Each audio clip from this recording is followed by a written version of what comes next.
Sudah. Ya, Oke. Shalom. Selamat pagi Bapak Ibu Saudara yang dikasih dan yang diberkati Tuhan. Terima kasih kepada Ibu dan Bapak Gembala yang memberi saya kesempatan boleh menyampaikan firman Tuhan pada pagi hari ini.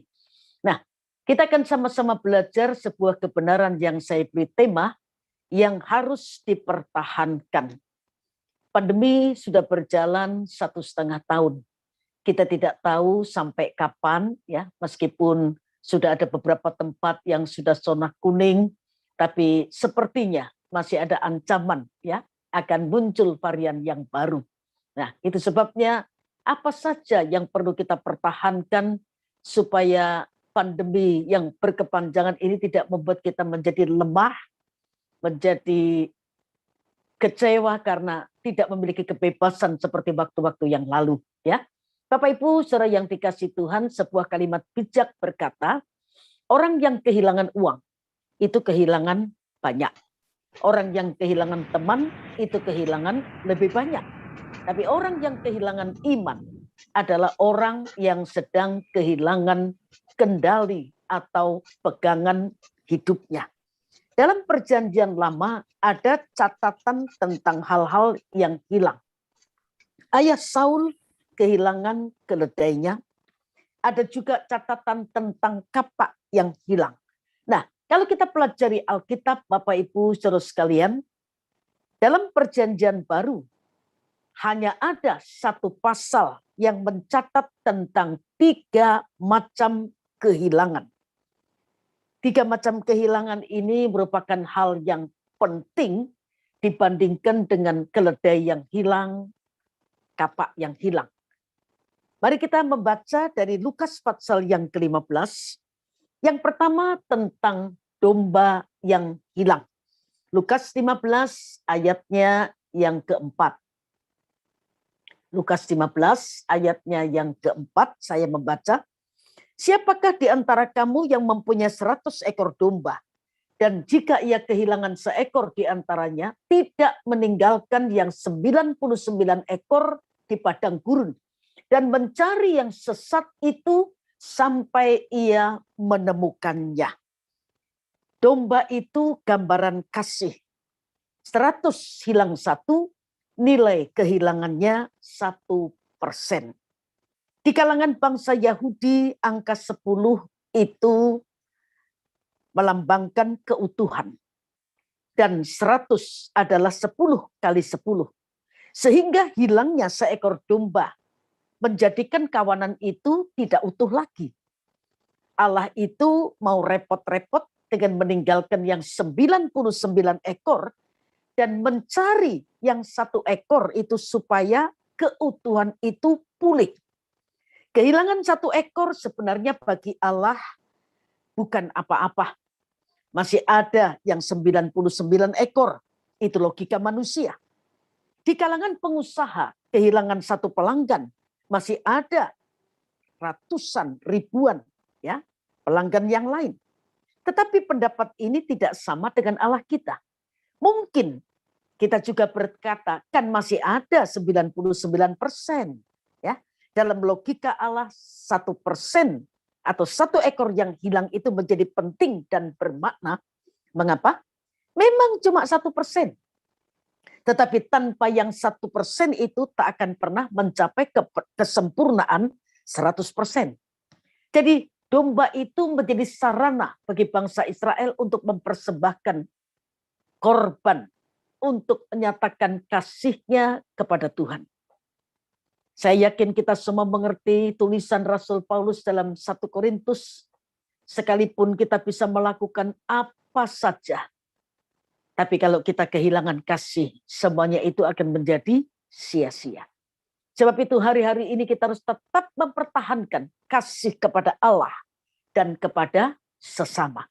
Ketika garis vertikal itu benar, biasanya horizontalnya itu juga benar. Ya. Jadi ketika hubungan kita secara pribadi itu dengan Tuhan benar, maka biasanya hubungan dengan sesama itu juga baik.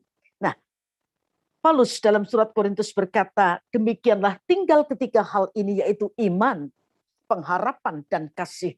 Dan yang paling besar diantaranya ialah kasih.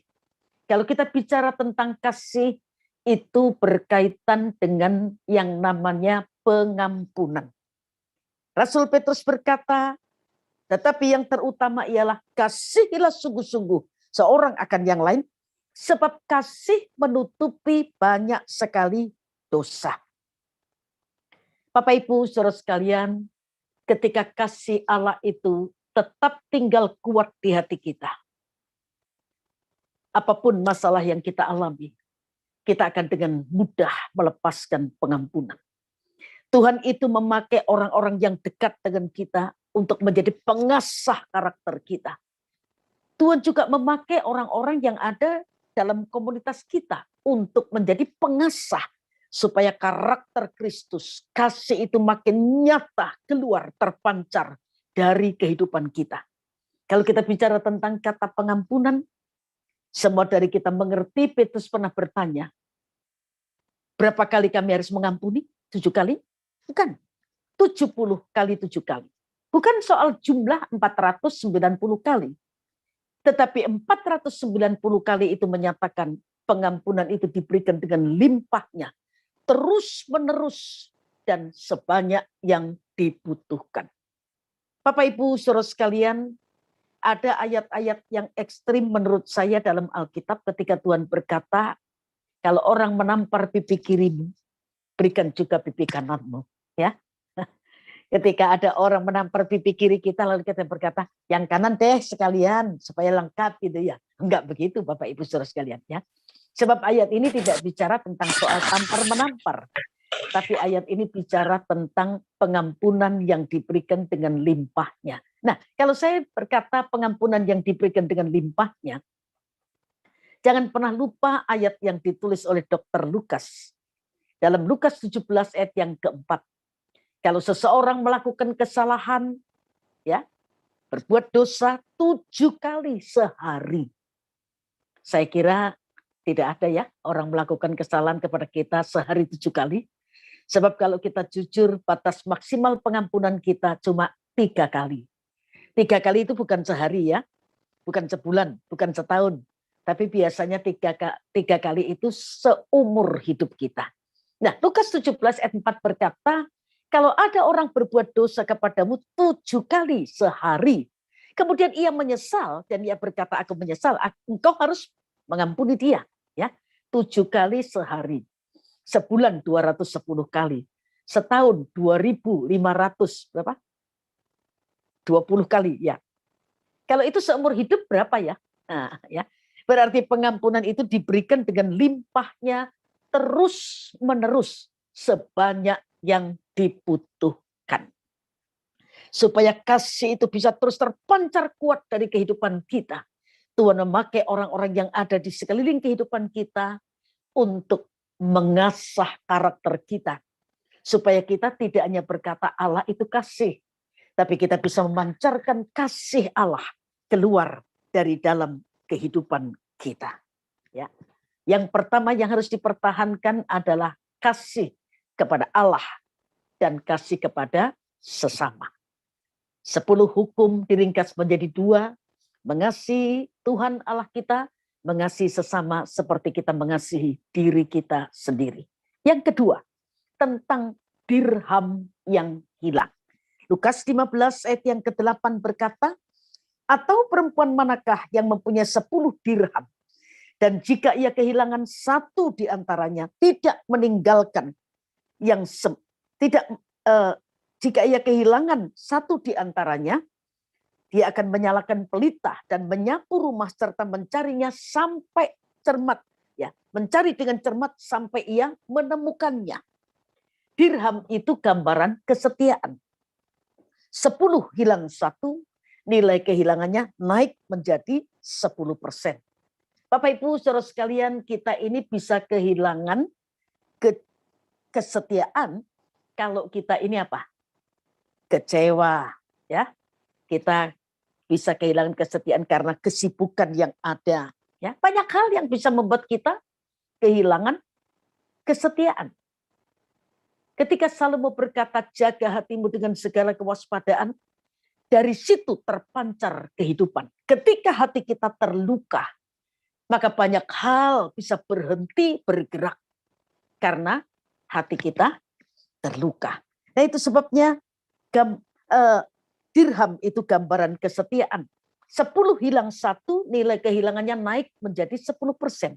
Saya berkata pada Bapak Ibu Saudara sekalian, jangan berpikir kehilangan kasih itu bukan apa-apa. Setelah kehilangan kasih, kita akan kehilangan kesetiaan. Kemudian masih ada lagi, kita akan kehilangan persekutuan. Ya, jadi hal utama yang harus kita pertahankan, kita perjuangkan sampai Yesus mempelai laki-laki datang kembali pada kali yang kedua adalah kasih. Ya. Yang kedua, dirham yang hilang itu bicara tentang kesetiaan. Tradisi orang Yahudi, ketika seorang pria meminang seorang wanita, maka kepadanya dipercayakan 10 dirham yang dipakai menjadi bandu di atas kepala. Nah, Alkitab memang tidak mencatat keteledoran perempuan itu, sehingga dia kehilangan 1 di antara 10 dirham yang harus dijaga sampai mereka masuk dalam pernikahan yang kudus. Tetapi membaca ayat ini, saya menghargai usaha perempuan itu. Ketika 1 dirham itu hilang, dia tidak berkata masih ada 9 dirham. Tidak. Tapi dia menyalakan pelita. Perempuan itu gambaran gereja Tuhan. Pelita itu gambaran firman Tuhan.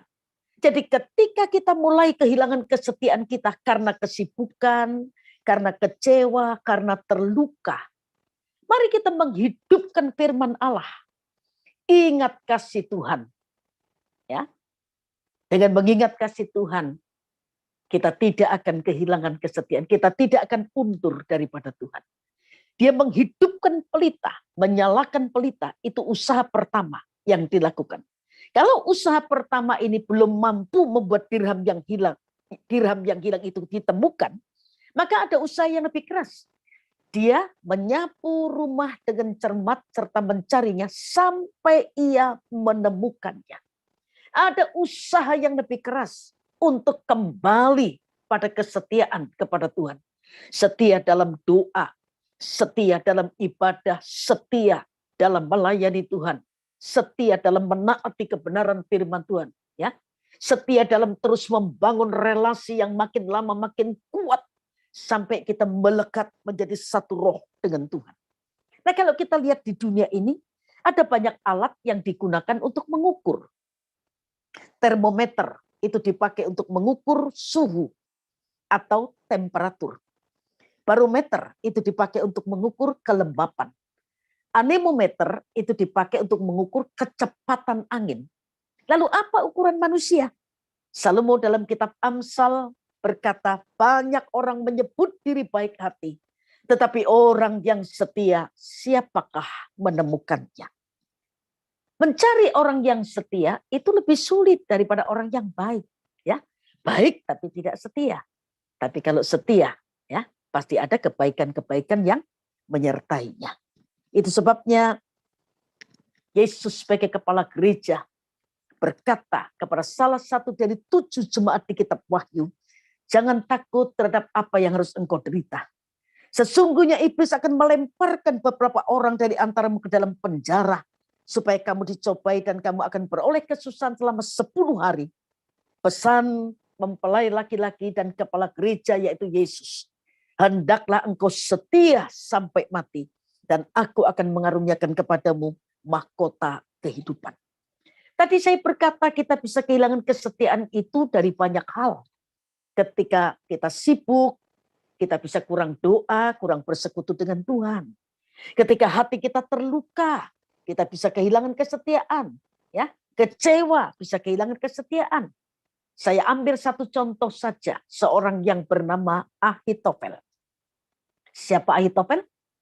Ahitofel itu penasehat Raja Daud. Ketika dia mengucapkan firman Tuhan, Alkitab mengakui sama dengan kehendak Tuhan, sama dengan apa yang Tuhan mau untuk diucapkan. Tetapi kegagalan Ahitofel untuk menjaga hatinya itu berakibat sangat fatal. Karena apa? Ketika Ahitofel kecewa kepada Daud, apa sumber kecewanya? Daud mengambil paksa Batseba. Batseba ini cucunya Ahitofel. Kemudian Daud merancang kematian Uria di medan peperangan supaya Batseba menjadi janda, diambil sebagai istri. Kelihatannya sah-sah saja. Tapi tidak ada sesuatu yang tersembunyi di hadapan Tuhan. Kecewa ini tidak diselesaikan dengan baik. Dampaknya apa? Dia hasut Absalom untuk meniduri gundik-gundik bapaknya. Dan itu dilakukan. Kemudian ketika Absalom mengkudeta Daud bapaknya, seharusnya Ahitofel sebagai seorang penasehat yang sudah mampu menyampaikan kehendak Tuhan sama seperti firman Tuhan, ya. Ahitofel yang mampu menyampaikan firman Tuhan sama dengan kehendak Tuhan, seharusnya bisa mencegah tidak sampai Absalom melakukan kudeta. Tapi ironisnya Alkitab berkata Ahitofel ada dalam persepakatan gelap itu. Jadi kita lihat kemerosotan yang dialami oleh Ahitofel karena rasa kecewa yang tidak diselesaikan dengan baik. Puncaknya, satu kali ketika nasihat Ahitofel itu tidak diindahkan. Ahitofel pulang ke rumah, dia atur rumah tangganya, kemudian dia pergi menggantung diri. Bapak Ibu saudara sekalian, kita perlu terus berjuang mempertahankan kasih kita, kesetiaan kita, kemudian persekutuan kita dengan Tuhan, supaya kita tidak mengalami kemerosotan rohani. Ini hal yang kedua. Yang ketiga, tentang anak yang hilang. Lukas 15 ayat yang ke-13. Lukas 15 ayat yang ke-13.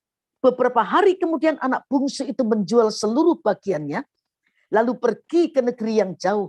Di sana ia memboroskan harta miliknya dengan berfoya-foya. Dua anak sulung dan bungsu. Ketika yang bungsu keluar dari rumah, nilai kehilangannya naik menjadi 50%. Domba 100 hilang 1, nilai kehilangannya 1%. Dirham 10 hilang 1, nilai kehilangannya naik menjadi 10%. Anak 2, 1 keluar dari rumah, nilai kehilangannya naik menjadi 50%.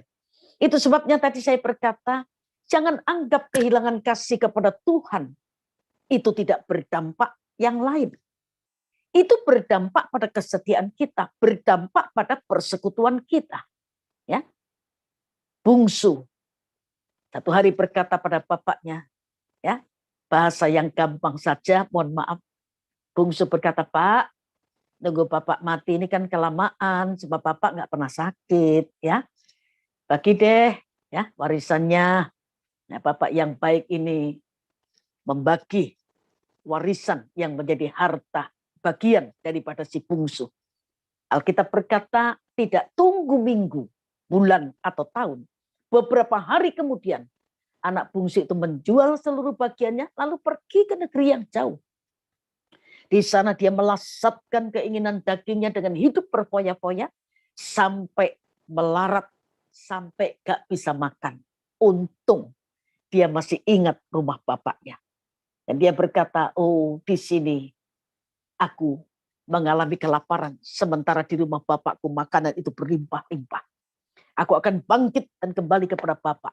Dan aku akan berkata pada bapak, aku sudah berdosa terhadap sorga dan kepada bapak. Bapak Ibu saudara sekalian, Tuhan itu menantikan persekutuan yang makin lama, makin intim, makin lama, makin nikmat bersama dengan kita. Di Injil Matius Tuhan berkata, berkali-kali aku rindu mengumpulkan anak-anakmu. Sama seperti induk ayam mengumpulkan anak-anaknya di bawah sayapnya. Tetapi kamu tidak mau. Ya. Berkali-kali aku rindu. Dirindukan persekutuan kita secara pribadi dengan Tuhan. Bahkan di kitab Wahyu, Yesus sebagai kepala gereja berkata, lihat, aku berdiri di depan pintu dan mengetuk. Kalau ada orang yang mendengar suaraku dan membukakan pintu, aku akan masuk mendapatkannya. Aku akan makan bersama-sama dengan dia dan ia dengan aku. Tuhan berdiri di depan pintu hati kita terus dan mengetuk. Supaya kita membuka hati untuk mulai menjalin relasi yang makin lama makin kuat sampai kita melekat menjadi satu roh dengan Tuhan. Bapak Ibu Saudara sekalian, tradisi orang Yahudi makan minum semeja itu memiliki arti yang sangat dalam. Duduk semeja itu melambangkan adanya sebuah hubungan yang baik dan benar. Untuk menyatakan sebuah hubungan dan menjunjung hubungan itu dengan seseorang akan menjamu orang yang dihargai itu dengan duduk semeja dengannya. Hubungan atau keintiman adalah sesuatu yang sangat penting bagi Tuhan. Nah, Tuhan itu merindukan keintiman dengan kita sebagai anak-anaknya, sebagai mempelai-mempelai perempuannya, melebihi dari persembahan yang bisa kita berikan. Melebihi dari pelayanan yang bisa kita berikan. Melebihi dari aktivitas-aktivitas rohani yang selama ini kita kerjakan. Tetapi kalau kita jujur, banyak dari kita yang lebih menyukai pekerjaan, pelayanan, aktivitas daripada bersekutu dengan Tuhan. Tradisi duduk makan semeja itu juga punya pengertian sebuah pemulihan. Lihat saja ketika Daud mengizinkan Mephiboset yang seharusnya dibunuh, tidak saja diizinkan tinggal di Yerusalem, tapi diizinkan duduk makan semeja dengan anak-anak Daud yang lain. Ketika Mephiboset dipanggil, Mephiboset berkata, "Mengapa Tuanku Raja menghiraukan aku?" Dia menggambarkan dirinya seperti anjing mati. Ya, jadi duduk makan semeja itu juga bicara tentang pemulihan. Saya berkata Allah menginginkan waktu yang terbaik dari kita untuk bersekutu dengan Tuhan lewat doa, lewat persekutuan dengan firman-Nya. Kalau kita ingat cara Daud berdoa, Alkitab mencatat Daud berkata, "Tuhan, pada waktu pagi Engkau mendengar seruanku. Pada waktu pagi aku mengatur persembahan bagimu dan aku menunggu-nunggu." Pagi itu bicara hari yang baru. Ketika Daud menerima hari yang baru, dia tidak hanya mengucap syukur, dia tidak hanya berkata-kata apa yang menjadi kebutuhannya, seruan doanya. Tapi Alkitab berkata, "Aku mengatur persembahan bagimu dan aku menunggu-nunggu." Apa yang ditunggu oleh Daud? Coba bandingkan dengan cara kita berdoa. Kebanyakan orang berpikir berdoa itu cuma sarana menyampaikan sederetan permintaan doa. Setelah kita puas menyampaikan semua permintaan doa kita, kita kunci dalam nama Tuhan Yesus. Supaya kita yakin doa ini dijawab oleh Tuhan. Daud tidak begitu. Ya, kita ini setelah menyampaikan sederetan permintaan doa kita, lalu kita merasa puas, kemudian kita keluar dari hadirat Tuhan. Padahal masih ada yang Daud lakukan. Dan aku menunggu-nunggu. Apa yang ditunggu oleh Daud? Yang ditunggu adalah Allah menyatakan kehendaknya, ya, untuk kita jalani sepanjang hari ini. Setiap hari. Kita kadang-kadang belum mendengar Tuhan menyampaikan sesuatu, kita sudah keluar dari hadirat Allah. Sebuah contoh yang bagus sekali kalau kita lihat dalam kehidupan Samuel ketika berkata kepada Saul, ya. Saya akan baca dalam 1 Samuel 9 ayat yang ke-26 sampai ayat yang ke-27. 1 Samuel 9 ayat 26 sampai ayat 27. Mereka bangun pagi-pagi dan ketika fajar menyingsing, ya, ketika fajar menyingsing, Samuel memanggil Saul yang ada di atas sotoh itu, katanya, "Bangunlah, aku akan mengantarkan engkau."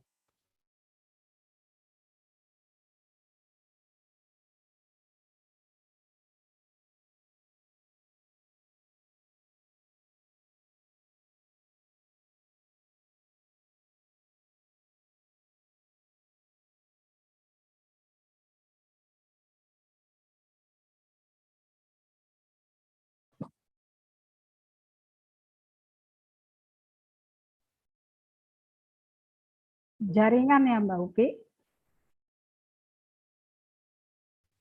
Iya kayaknya Tante tempat Bu Syoklin kayaknya. Iya, tempat Bu Syoklin. Coba sebentar. Ya, sebentar ya, Bu Syoklin ya. Coba saya sebentar ya, Bapak Ibu. Oh ya, itu Ibu Syoklin udah bisa lagi kayaknya. Halo Bu Syoklin. Ya, dibuka lagi Bu suaranya. Di mic-nya dibuka. Ya, silahkan. Ya, saya lanjut ya. Ya, monggo. Samuel dan Saul yang baru diurapi menjadi raja Israel dan seorang bujangnya sedang melakukan perjalanan panjang.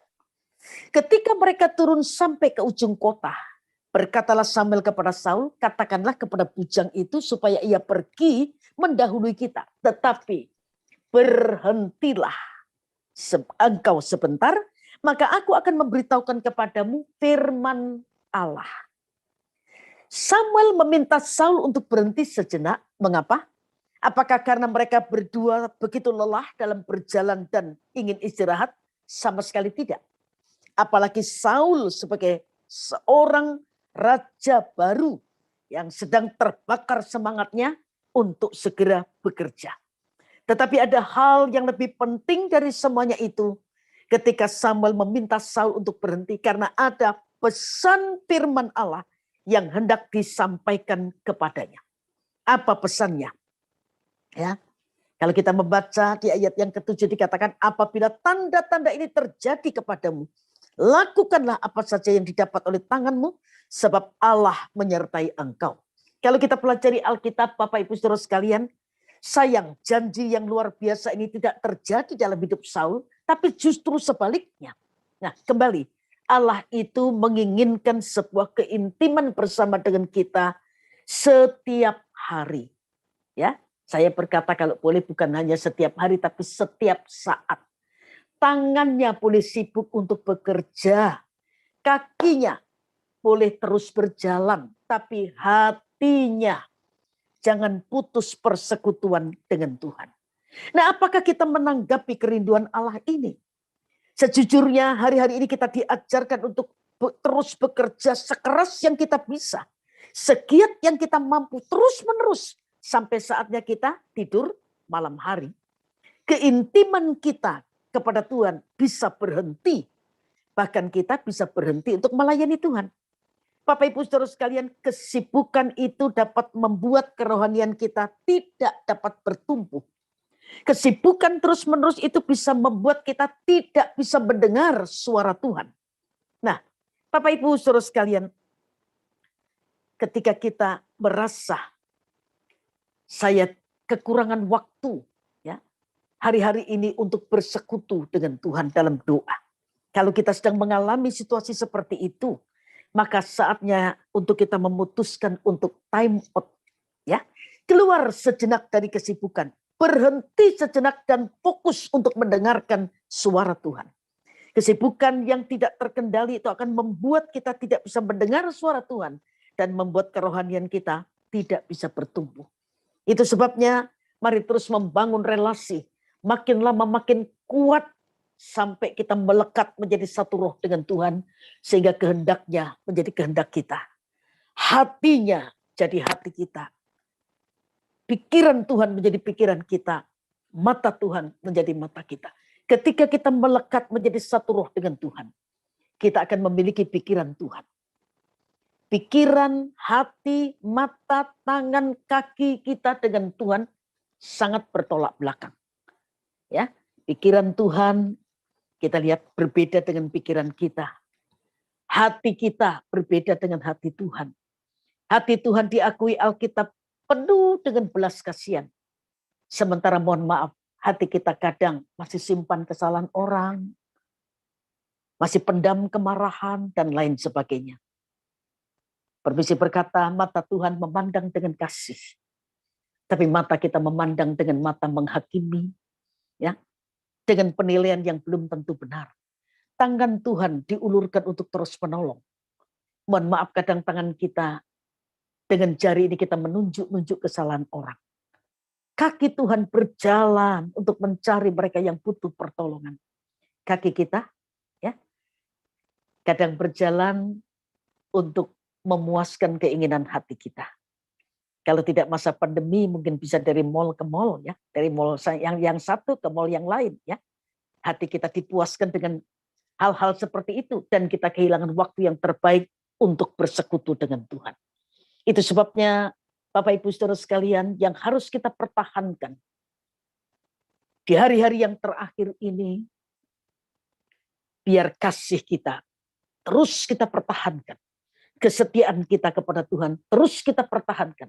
Apapun yang kita alami, kita tetap setia dalam mendisiplin diri kita, membangun relasi yang makin lama makin kuat dengan Tuhan. Setia beribadah, setia untuk melayani. Dan yang terakhir, setia membangun persekutuan dengan Tuhan. Bapak Ibu Saudara sekalian, biar kebenaran firman Tuhan ini sungguh-sungguh menggugah kehidupan kita. Mungkin ada di antara kita yang mezbah doanya mulai runtuh. Ketika mezbah doa itu runtuh, kesetiaan kita berkurang. Ya, semuanya jadi berkurang. Tapi kalau kita membangun, menyalakan api, mezbah kita menyalakan api, sehingga api terus menyala di hadapan Tuhan, maka kita akan menjadi makin lama, makin kuat, berjalan dalam dunia yang saya percaya tantangan di depan masih ada. Ya, kita sedang berjalan dalam penggenapan firman Tuhan. Hari-hari terakhir adalah hari-hari yang sukar. Tapi mari berjalan bersama dengan Tuhan, dengan tetap mempertahankan kasih, kesetiaan, dan persekutuan kita, sampai Yesus mempelai laki-laki datang kembali pada kali yang kedua. Tuhan memberkati Bapak Ibu Saudara sekalian. Saya mohon maaf, mohon izin dulu untuk live ya, sebab saya harus pimpin ibadah di gereja Muria. Tuhan memberkati Bapak Ibu Saudara sekalian. Bisa minta tolong Pak Pedro untuk memimpin pujian dengan nada F ya. Dengan nada F. Kita nyanyi rapnya saja, hati yang menyembah, hati yang melekat padamu Yesus Tuhanku. Lalu saya serahkan kepada Ibu Gembala, Ibu Emmy Leder. Tuhan memberkati.